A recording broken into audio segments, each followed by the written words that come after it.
Hola, buenas tardes. Vamos a continuar con las clases de revisoría fiscal.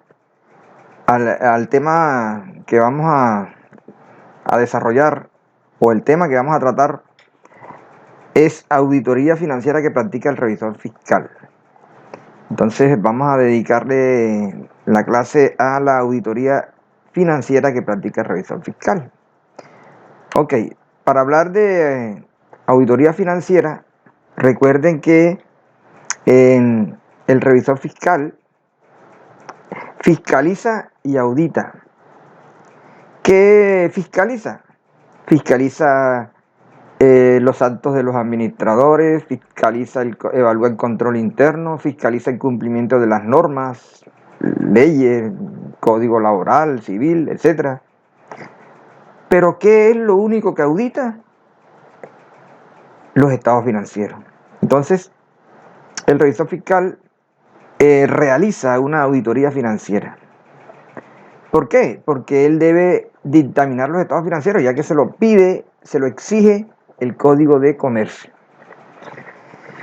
¿Qué es auditoría financiera? Recordemos, es un examen que se realiza con base en las normas internacionales de auditoría, comprobando que los estados financieros, las transacciones y operaciones que los originaron cumplan con las NIF.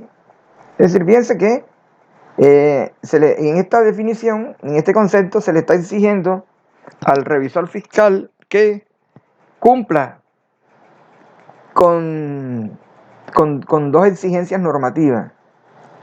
Una, que conozca de normas internacionales de auditoría. Y dos, que conozca de NIF. ¿Por qué? Porque para realizar su examen tiene que aplicar lo contenido en las NIA. Y debe saber de normas internacionales de información financiera, porque el objeto de su evaluación va a ser la contabilidad. Y la contabilidad está dentro de un marco regulatorio que son las NIF. Bueno, el alcance que persigue siempre el revisor fiscal: determinar la razonabilidad del estado de situación financiera y de todos los estados financieros, así como de las notas, hacer una juiciosa lectura de las notas a los estados financieros. Bien, ese es el alcance. El objetivo es emitir un dictamen sobre la razonabilidad del contenido y presentación de los estados financieros y en general sobre las actividades que los fundamentan. Eso esperan los socios de una entidad del revisor fiscal. Esperan que además de la fiscalización, en su informe final o su dictamen, también haga una evaluación de la información financiera. Y también tiene como objetivo formular recomendaciones para mejorar el control interno y cualquier otro aspecto de tipo financiero, a fin de obtener una mayor eficacia, eficiencia y economía de la gestión de las empresas sometidas a control fiscal. Es decir, el control interno contable también es sujeto de evaluación por parte del revisor fiscal, y el control interno administrativo, es decir, el control interno como una obligación transversal. ¿Cuáles son los principios básicos de la auditoría financiera que practica el revisor fiscal? Bueno, veamos: eficiencia. ¿Qué es eficiencia? Cuando a uno le preguntan, oye, esa persona sí es eficiente, ¿qué le están diciendo? Bueno, entonces la eficiencia es la relación entre los recursos utilizados en la revisoría fiscal y los logros conseguidos en el ejercicio. Se entiende que la eficiencia es o se da cuando se utilizan menos recursos para lograr un mismo objetivo. Fíjense lo que dice: se da cuando se utilizan menos recursos para lograr un mismo objetivo. O sea, que se minimizan los recursos. O al contrario, cuando se logran los objetivos con los mismos o menos recursos. Bien. Por ejemplo, veamos un ejemplo general de lo que es eficiencia. Se es eficiente cuando en 12 horas de trabajo se hacen 100 unidades de un determinado producto. Ahora, se mejora la eficiencia si esas 100 unidades se hacen en solo 10 horas. Así, somos aún más eficientes si logramos producir las 100 unidades en 10 horas y nos ahorramos 2. O se aumenta la eficiencia si en 10 horas se hacen 120 unidades. O sea, por el otro lado. Es decir, si en 10 horas fabricamos 120 unidades, perfecto. Somos súper eficientes. Aquí vemos que se hace un uso eficiente del recurso tiempo y se logra un objetivo que es hacer 100 o 120 productos. Ok, entonces queda claro que lo que significa el concepto de eficiencia tiene que ver con lograr los objetivos con menos recursos o con los mismos o menos recursos, pues se puede lograr más objetivos. Bien. En cambio, eficacia, hablemos de eficacia, y entonces se responde al interrogante, bueno, ¿cuándo una persona es eficaz o cuándo se es eficaz? ¿Cuándo una empresa es eficaz? Bueno, la eficacia podemos definirla como el nivel de consecución de metas y objetivos propuestos en nuestro ejercicio como de control financiero. Es decir, nos proponemos una meta y la tenemos que cumplir sea como sea, sin tener en cuenta los recursos y nuestra capacidad para lograr lo que nos proponemos. O sea que nos podemos gastar más tiempo, más recursos, pero logramos la meta. Bien, o sea que el ejemplo, se es eficaz si nos hemos propuesto construir un edificio en un mes y lo logramos, alcanzamos la meta. O sea, alcanzamos la meta porque construimos el edificio en un mes. Pero si logramos hacerlo en menos de un mes, somos eficientes. Entonces, la eficacia difiere de la eficiencia en el sentido que la eficiencia hace referencia en la mejor utilización de los recursos, en tanto que la eficacia hace referencia a la capacidad para alcanzar un objetivo, aunque en el proceso no se haya hecho el mejor uso de los recursos. Bueno, eso está claro. Son principios de la auditoría financiera que practica el revisor fiscal. O sea que el mensaje que nos quiere decir el material es que el revisor fiscal tiene que ser eficiente. Bien, aquí viene un material de lectura complementaria no evaluable. No evaluable. Esto es para que la estudien ustedes, estudiantes juiciosos, el sábado en la noche. Sin embargo, ustedes pueden ver aquí, les voy a explicar rápidamente. Miren, ¿cuáles son las fases o etapas de la auditoría financiera que realiza el revisor fiscal? Bueno, entonces miren, el cuadro que ustedes están viendo relaciona las normas internacionales de auditoría con las fases de la auditoría financiera que realiza el revisor fiscal. Miren que fase 1 se refiere a la etapa previa o definición de los términos del trabajo. O sea que antes de empezar el trabajo hay que cumplir con la NIE 200, que son los objetivos globales del auditor independiente y la realización de la auditoría de conformidad con las NIE. Y ojo, y aquí la NIE 210, los acuerdos de los términos de encargo de auditoría. Ojo, no, de aquí, esto quiere decir que antes de empezar la auditoría o la revisoría fiscal hay que tener un contrato de aseguramiento, un contrato laboral o civil, y hay que hacer la carta de aceptación y todos los acuerdos previos antes de iniciar la auditoría financiera que practica el revisor fiscal. Ya la segunda fase tiene que ver con la planeación. Entonces, ustedes pueden ver allí las NIAs que se refieren a la planeación, las NIAs que tiene que cumplir el revisor fiscal, porque esta labor implica también planear esa auditoría. Entonces ustedes pueden ver allí los objetivos de la fase, entendimiento de la entidad, hay que comprender la entidad, conocer el entorno, obtener información sobre las obligaciones legales de la empresa, etcétera, etcétera. Bueno, y pasemos a la tercera fase, Pasemos a la tercera fase.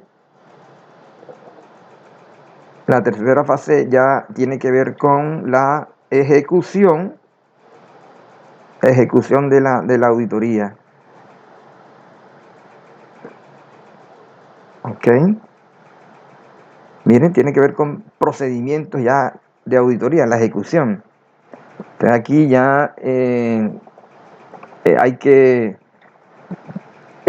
elaborar pruebas, probar los controles, pruebas sustantivas, obtención de evidencia, documentar la auditoría con base en papeles de trabajo. Y estas son las NIAs que se relacionan con ese proceso. Ok. Nosotros en aseguramiento, los alumnos míos de aseguramiento, estamos viendo esos procesos. Bien, la fase 4 es la fase final de auditoría, y aquí es ya donde se hace la revisión de todos los objetivos que nos planteamos al inicio. Y aquí, en esta fase final, se entrega el informe final, el dictamen. Y estas son las líneas que se relacionan con esa fase, la fase final. Pero antes de entregar el dictamen, hay una fase importante, nueva, que se llama control de calidad de los servicios, que es el cumplimiento por parte del revisor fiscal de la NIA 220, control de calidad, y la norma internacional de control de calidad 1, la NIC 1, norma internacional de control de calidad. Es decir, que el revisor fiscal también debe cumplir con ese estándar de aseguramiento que es transversal en todo el proceso, que los revisores fiscales tienen que cumplir, que es la norma internacional de control de calidad. Bueno, entonces ese es material de estudio no evaluable. Es para que ustedes lo lean con más detenimiento en casa. Bueno, pasemos entonces a las técnicas y procedimientos básicos para obtener evidencias por parte del revisor fiscal. Es decir, ya cuando nos hablan de técnicas y procedimientos, nos estamos metiendo de lleno en la forma como se obtienen evidencias. Para obtener evidencias hay que tener en cuenta una serie de técnicas y unos procedimientos importantes, porque no es lo mismo técnica de auditoría que procedimiento de auditoría. Pero eso se los explico más adelante cuando entremos a las pruebas sustantivas. Ese término de evidencia, recordemos, evidencia, la evidencia es el documento que soporta, o lo que soporta, no digamos que el documento, porque puede ser cualquier otro tipo de evidencia, como por ejemplo documental, testimonial, etcétera. Es decir, lo que soporta una prueba. Entonces, recordemos el término de evidencia. Evidencia es lo que soporta una prueba. Y hallazgo es lo que se encuentra al practicar la prueba. Entonces, las técnicas de fiscalización y auditoría son métodos prácticos de investigación y prueba que utiliza el revisor fiscal para obtener evidencia necesaria que fundamente su opinión. En cambio, los procedimientos de fiscalización constituyen las labores específicas realizadas por el revisor fiscal como parte del examen. Es decir, una cosa es la técnica para obtener evidencia, las técnicas de auditoría, y otra cosa son los procedimientos de auditoría. Las técnicas son métodos y los procedimientos son paso a paso, son rutas, guías, son labores específicas. Bien, pero como les dije, cuando entremos a las pruebas de auditoría, allá lo van a ver con más claridad la diferencia entre técnica de auditoría y procedimiento de auditoría. Bueno, bien, entonces,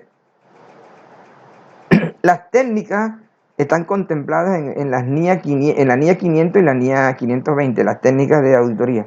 Vamos a hablar de ellas. Entonces, la NIA 500 dice que tiene como alcance que Esta NIA explica lo que constituye evidencia de auditoría en una auditoría de estado financiero y trata de la responsabilidad que tiene el auditor de diseñar y aplicar procedimientos de auditoría para obtener evidencias de auditoría suficiente y adecuada. Recuerden que la auditoría tiene que ser suficiente y adecuada, que le permita alcanzar conclusiones razonables en las que pueda basar su opinión.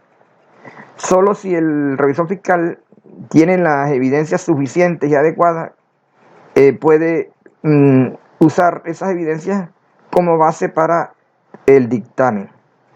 Entonces, la evidencia es clave en la auditoría y en otros campos. Por ejemplo, un fiscal adscrito que trabaja en la fiscalía, cuando va a investigar un crimen, si la persona yace en el sitio todavía, el cuerpo, entonces la policía pone un cordón de seguridad, no deja que nadie entre, entonces comienzan a aplicar algunas pruebas para ver si obtienen una evidencia, algo importante en el momento del crimen.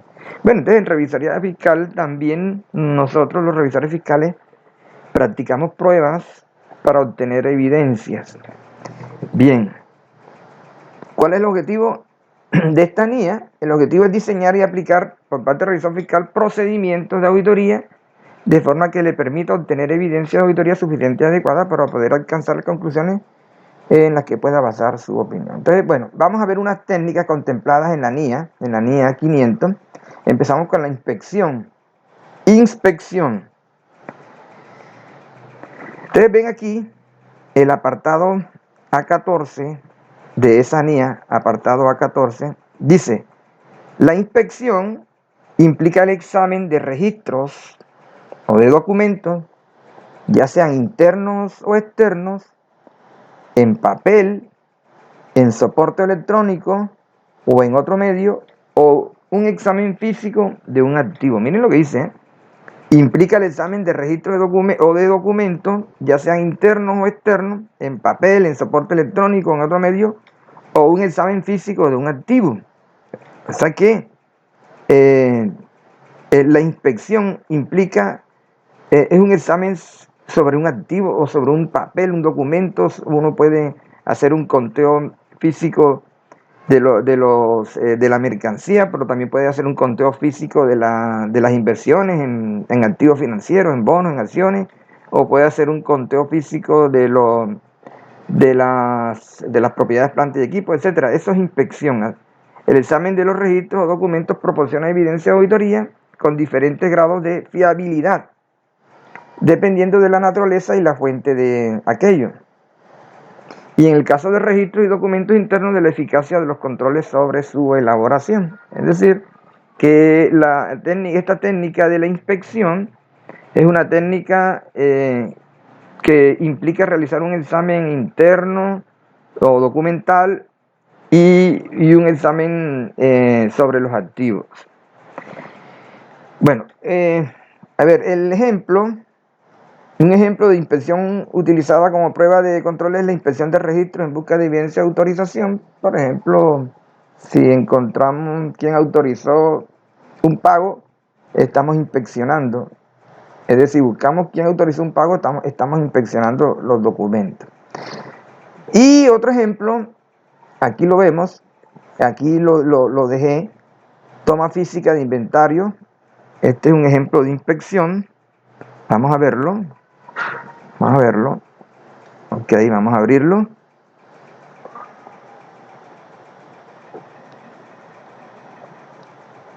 Bien, ya está abriendo.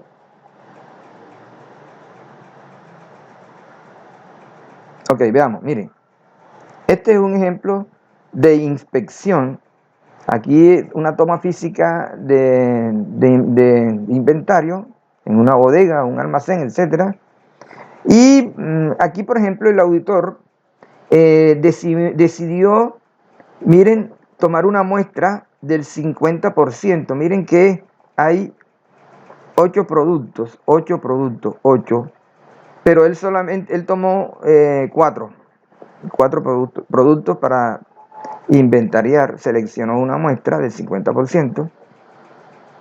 Entonces podemos ver unas marcas. Aquí ven unas marcas. Bueno, por ejemplo, entonces, eh, aquí cuando él hizo el inventario, encontró 26 unidades del producto 1 a un costo unitario de 129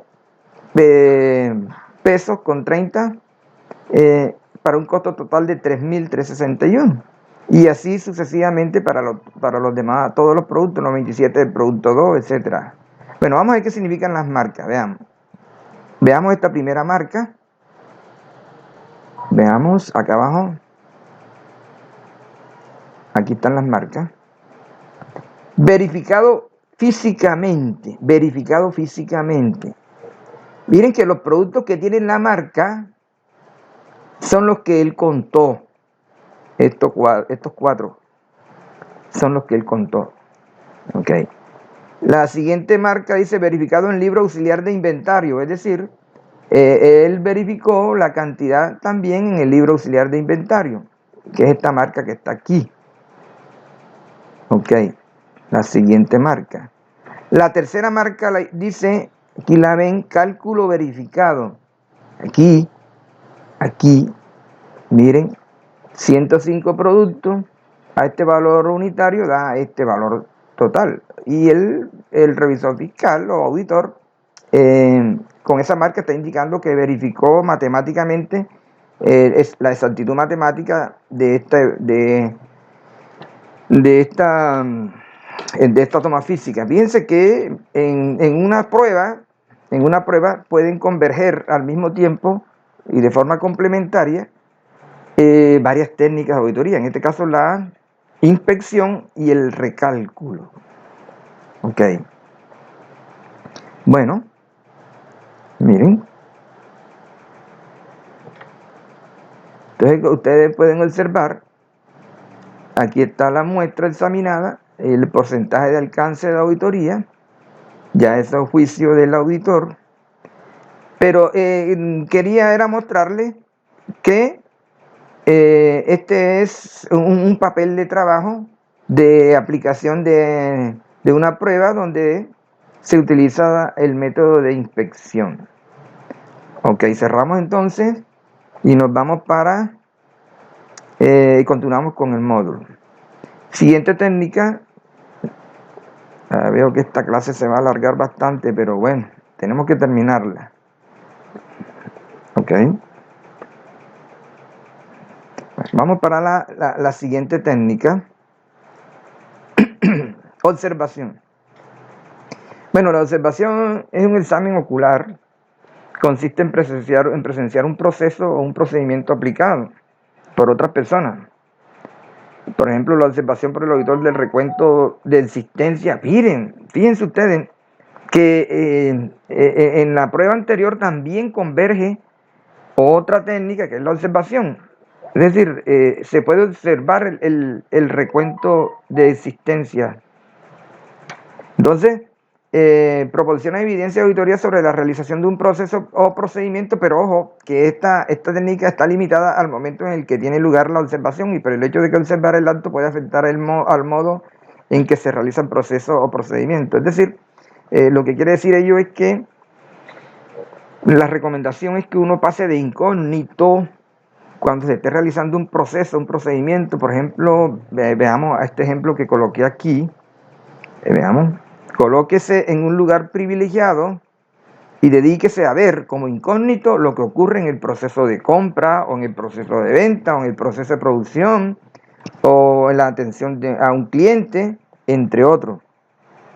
Siempre será necesario tomar buena nota de todo lo acontecido para poder procesar la información obtenida, para poder tomar decisiones y para pasar a la acción. Es decir, si yo no anoto, si no se anota, lo observado se queda en la memoria, y la memoria no es evidencia válida, no es una evidencia suficiente y competente. Hay que tomar acción, tomar nota, atenta nota de lo que se observa. Entonces, si es revisor fiscal o auditor y no toma atenta nota de lo que observa, esta técnica no ayuda mucho en la obtención de evidencia. Además, esta técnica es útil solamente cuando se complementa con otras técnicas y procedimientos de auditoría. Es decir, que esta técnica es como complementaria de otras, de la inspección, del recálculo, etcétera. Bueno, pasemos a la siguiente técnica. Entonces esa técnica está en el apartado, la observación está en el apartado 17 de la NIA 500. Veamos la confirmación externa.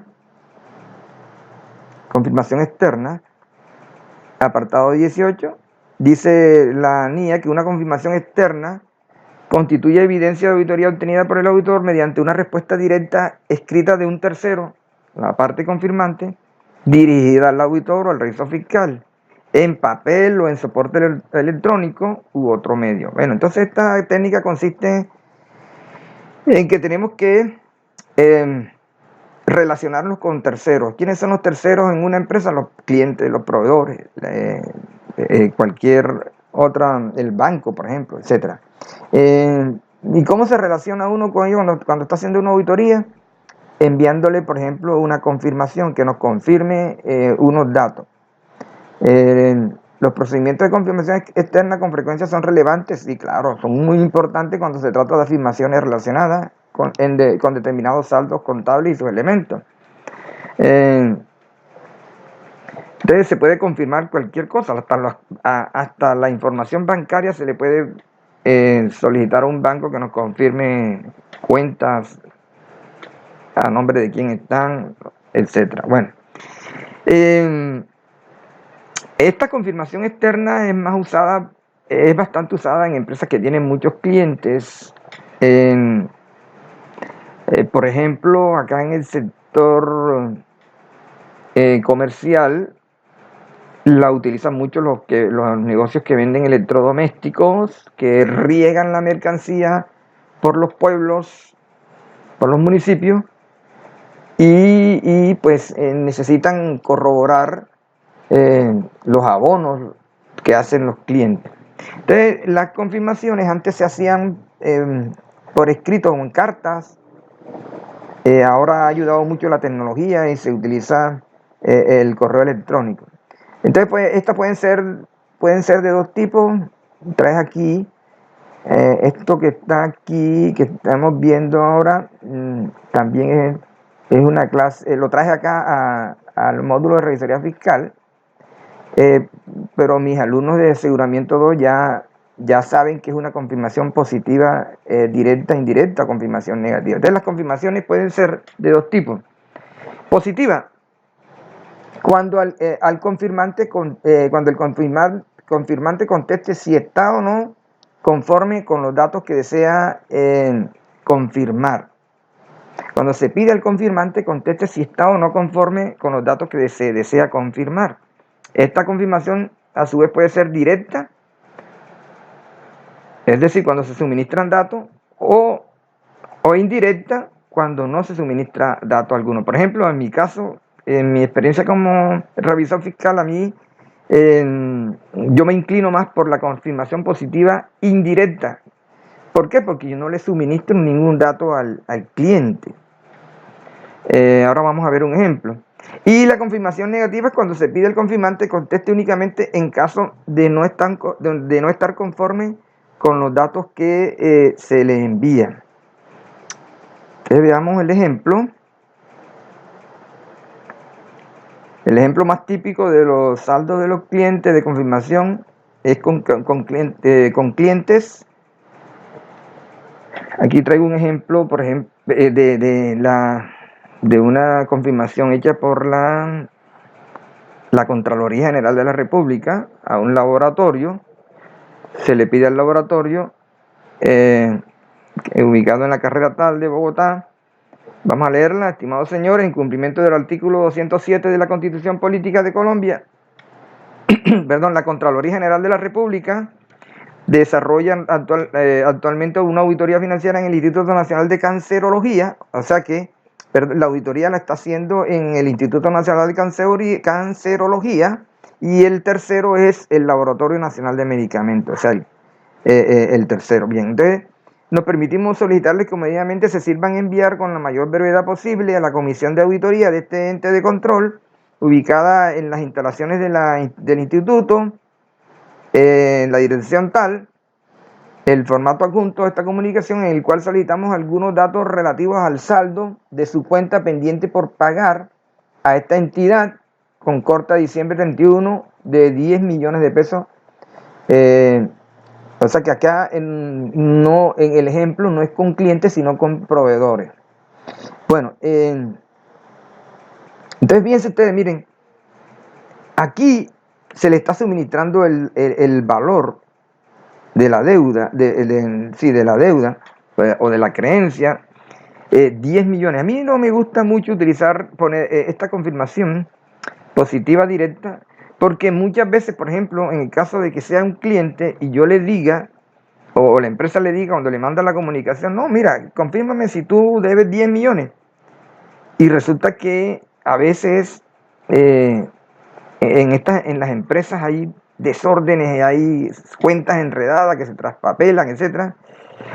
¿Y qué tal que a la empresa, que el cliente deba 12 millones y se le mande la carta diciéndole que debe 10, él se queda callado, él no va a decir que va a deber 12 millones, que debe 12 millones, él dice, no, yo debo 10. Entonces, por eso me gusta más la confirmación positiva indirecta, es decir, donde no se suministra dato alguno. Me voy a regresar para que ustedes vean que puede ser el mismo modelo, pero no le suministro el dato, sino que él me confirma. Aquí está. La confirmación positiva indirecta es cuando no se suministra dato alguno. Bien, y lo que les decía, hoy en día ya se utiliza el correo electrónico para realizar estas confirmaciones con terceros, que pueden ser clientes o proveedores. Bueno, vamos a otra técnica de auditoría que se llama recálculo. Recálculo está en el apartado A19 de la NIA 500. Dice: el recálculo consiste en comprobar la exactitud matemática, la exactitud de los cálculos matemáticos incluidos en los documentos o registros. El recálculo se puede realizar manualmente o por medios electrónicos. Entonces, fíjense, ya nosotros cuando vimos la inspección, allí el revisor fiscal tuvo que hacer un recálculo para verificar una cuenta, la exactitud matemática de una cuenta. Pero yo les tengo aquí otro ejemplo. Vamos a abrir este archivo de recálculo. Veamos, esta es una hoja de asignación de costos indirectos de fabricación, suministro, con un proveedor del exterior, 21 de marzo de 2019, y aquí están todos los suministros que llegaron, la cantidad,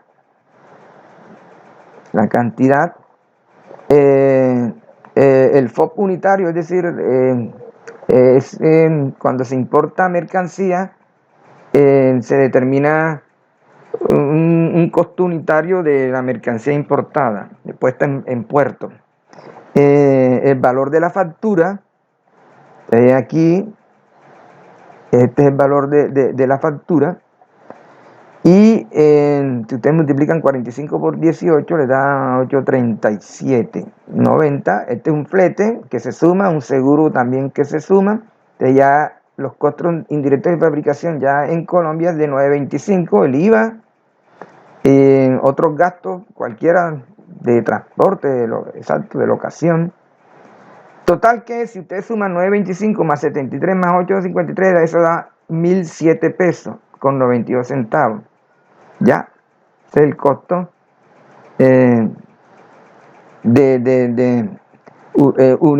unitario, 1.007 pesos.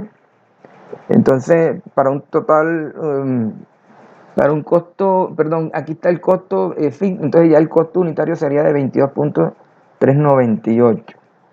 Bueno, entonces, lo mismo que las marcas, aquí están. Miren, las marcas se las dejo de tarea para que las revisen. Importantísimas las marcas porque son indicaciones de que el revisor fiscal ha pasado por ahí, por esa prueba. Bien. Veamos entonces, sigamos acá con la clase. Reejecución es la siguiente técnica de auditoría, reejecutar. Bueno, reejecución. Apartado A20, apartado 20 de la NIA 500, dice: la reejecución implica la ejecución independiente por parte del auditor de procedimientos o de controles que en origen fueron realizados como parte del control interno de la entidad. Es decir, ustedes saben que la empresa debe implementar medidas de control interno. Y en las medidas de control hay procesos de control. El ejemplo más común de utilización de esta técnica es la conciliación bancaria. A ver, ustedes saben que por norma de control interno, el departamento de contabilidad de una empresa debe conciliar todos los meses los bancos. ¿Ya? Pero entonces cuando uno es revisor fiscal, allí tiene que cuando va a hacer la prueba, tiene que volver a conciliar. Aquí no se puede tomar muestra ni nada, porque esta técnica sí exige que se reejecute el proceso nuevamente. Entonces el revisor fiscal o el auditor tienen que volver a conciliar para ver si de pronto el saldo de la cuenta bancaria no está cuadrada a los machetazos, como hacen algunos contadores que no pueden conciliar y la cuadran a los machetazos. Entonces, por eso es importante esta técnica. Procedimientos analíticos, esta es otra técnica, apartado 21, dice: los procedimientos analíticos consisten en evaluaciones de información financiera realizadas mediante el análisis de las relaciones que razonablemente quepa suponer que existan entre datos financieros y no financieros. Es decir, procedimientos son evaluaciones de información financiera. Evaluación de información financiera, uno puede evaluar un estado financiero, como por ejemplo, podemos evaluar el estado de situación financiera, ¿ya? Podemos evaluar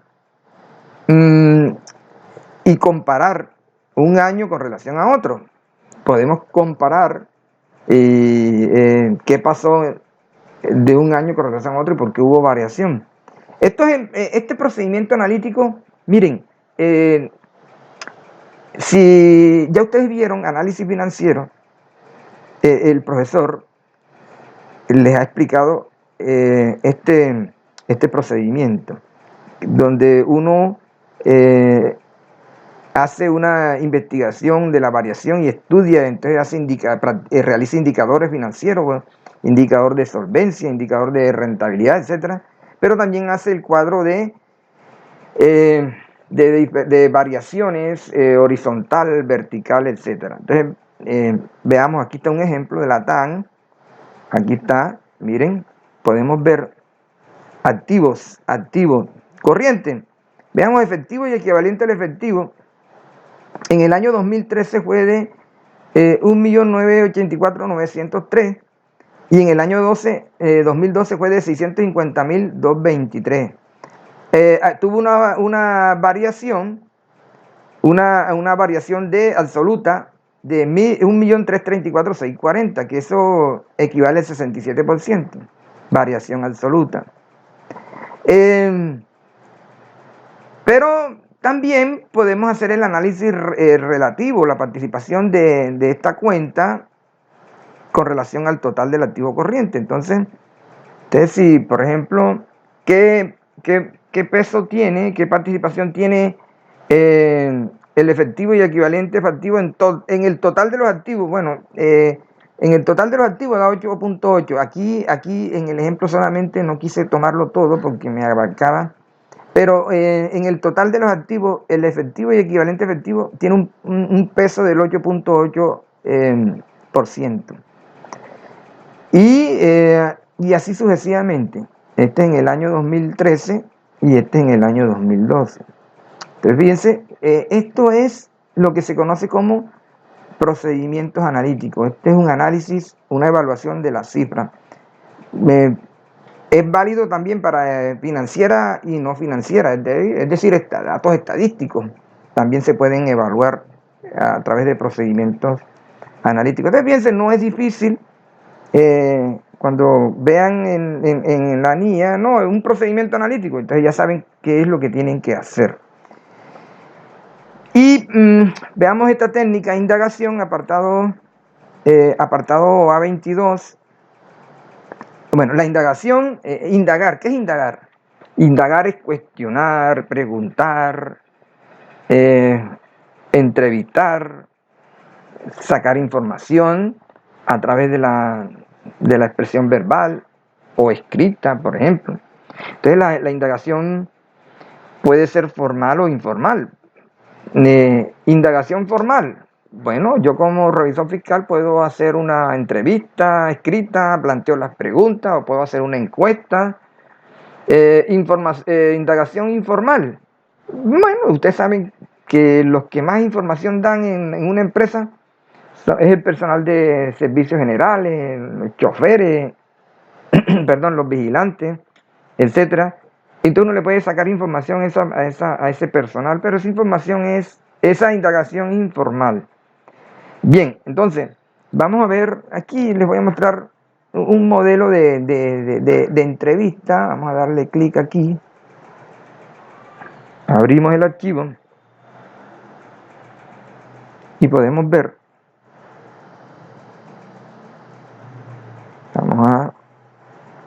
Aquí está. Se redactan preguntas. Si uno quiere entrevistar a un jefe de dependencia, a un gerente, a quien sea, entonces aquí están las preguntas. Aquí están las preguntas. Y esa información me sirve a mí, me puede servir mucho como evidencia, que puede ser complementaria con otras técnicas y otros procedimientos, pero me sirve mucho. Bien, entonces ahí están viendo las preguntas. Ya ustedes, cuando estén estudiando, paran el video y analizan bien las preguntas. Las preguntas, como esto es un modelo, las preguntas siempre apuntan al objetivo que uno se traza para examinar un área o una dependencia, etc. Bueno, sigamos entonces. Clases de evidencias obtenidas en la revisoría fiscal. Bueno, la evidencia, la revisoría fiscal, la evidencia, perdón, puede ser documental. La evidencia puede ser documental, testimonial y analítica. Documental, información escrita, ya sea interna o externa. Testimonial, entrevistas, declaraciones escritas, grabadas, filmadas, etc. O analítica, la evidencia analítica es producto del análisis crítico y racional de la información examinada y de las verificaciones. Entonces, yo siempre he dicho que el revisor fiscal es como actúa muchas veces como un abogado en un estrado judicial. El abogado deduce, razona, le pone lógica a las cosas. Entonces uno, como se dice por ahí, ata cabos, o sea, atando cabos. Entonces uno va relacionando las cosas, A, B, si esto fue así, entonces si es igual a B, entonces B es igual a C, pero esto te lo estoy diciendo de manera matemática, pero de manera lógica, aplicando la racionalidad. El revisor fiscal tiene que ser analítico, un análisis crítico y racional. Bien, papeles de trabajo. Veamos los papeles de trabajo. ¿Qué son papeles de trabajo? Son aquellos que contienen la información obtenida y procesada, así como el resultado de la prueba aplicada. Dichos papeles constituyen la principal evidencia del trabajo realizado por el revisor fiscal. Miren que, fíjense que estamos hablando de técnicas de auditoría y les mostré unos procedimientos, unas pruebas donde se aplican técnicas y complementariamente se aplican procedimientos. Pero si ustedes se dieron cuenta, en la entrevista, en la entrevista que hicimos, ahí está un papel de trabajo. En la inspección física hay un papel de trabajo. En el recálculo hay un papel de trabajo. Entonces, los papeles de trabajo son los documentos que además la Junta Central de Contadores está en este momento de la historia de la contaduría pública en Colombia. La Junta Central de Contadores está siendo muy celosa, le está pidiendo a las firmas de revisoría fiscal, de auditoría, que los papeles de trabajo, ojo, los papeles de trabajo son fundamentales. Bueno, entonces ¿qué características deben tener esos papeles de trabajo? deben ser identificables, que se puede identificar como tal, como un papel de trabajo, ordenado, legible, que se pueda leer, comprensible, que se pueda comprender un papel, lo que está escrito en un papel de trabajo, y referenciados, que tengan una marca. Ya nosotros vimos, ustedes vieron las marcas.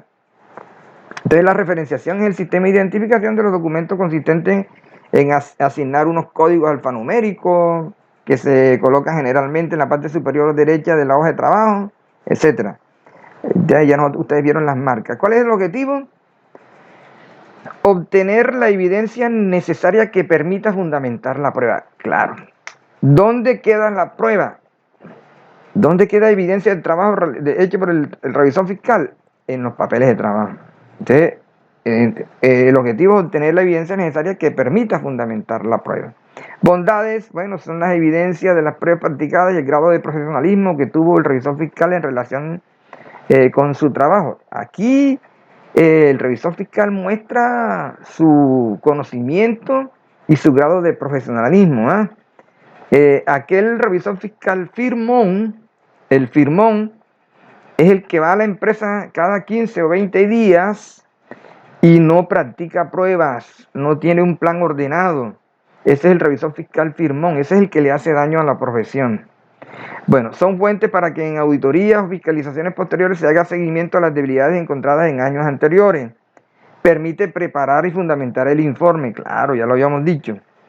Y proveen información histórica, ya que estos son el registro permanente de la información examinada y los procedimientos aplicados. Ahí está la fuente de información de la auditoría o de la revisoría fiscal cuando practica la auditoría financiera.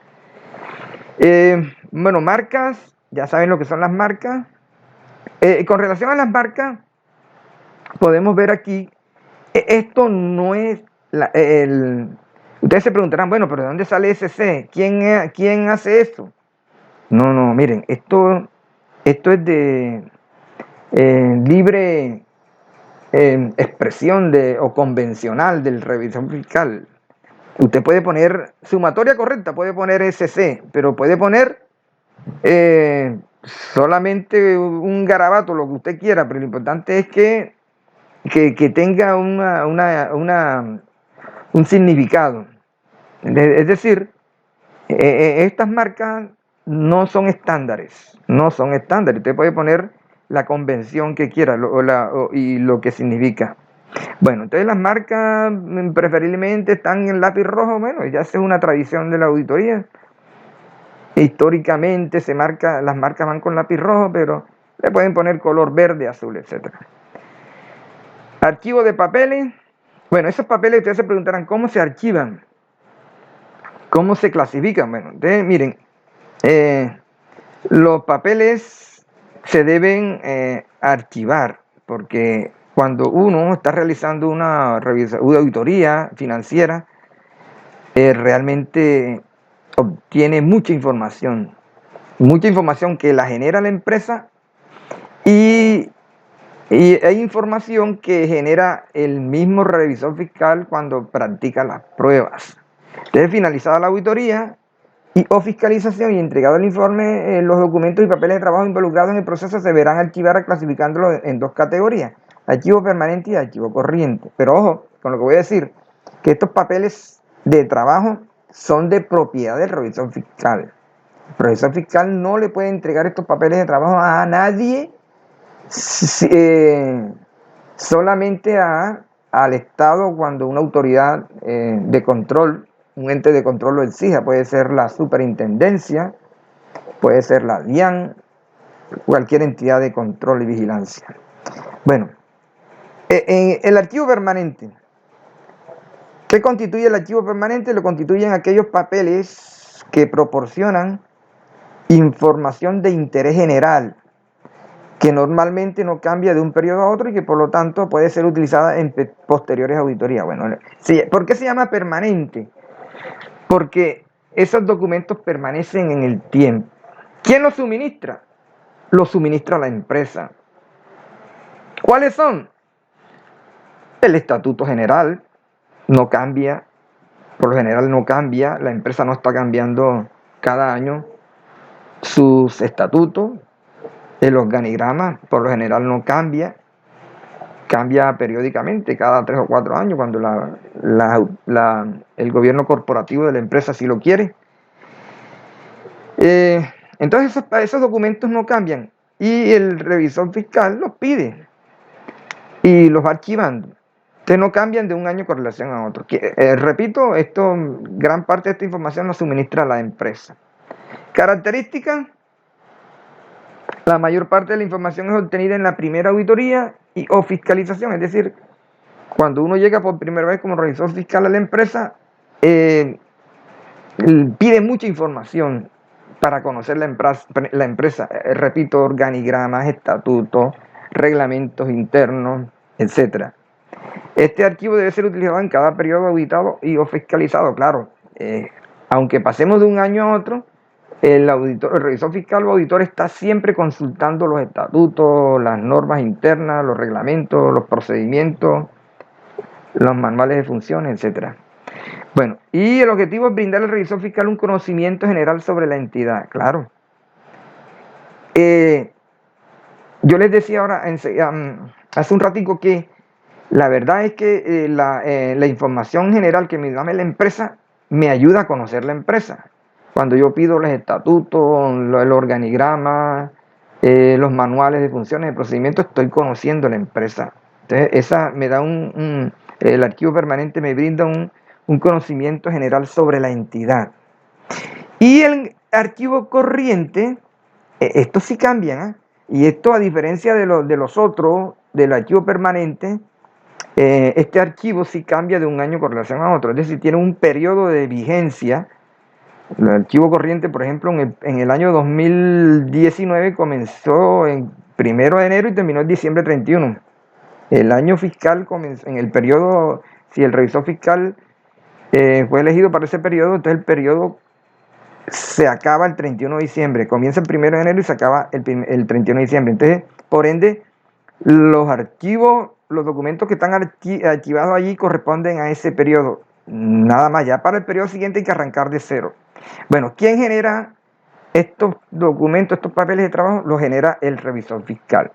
Fíjense que, a diferencia del archivo permanente, la información te la brinda la empresa, la información general. Acá, la información la genera el mismo revisor fiscal. Miren, cuando yo practico un arqueo de caja, yo diseño ese papel de trabajo. ¿Quién está generando ese papel de trabajo? El revisor fiscal.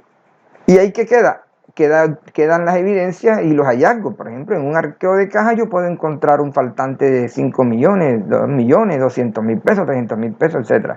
Entonces, fíjense que el hallazgo allí encontrado me sirve solamente para el periodo, por ejemplo, año 2019.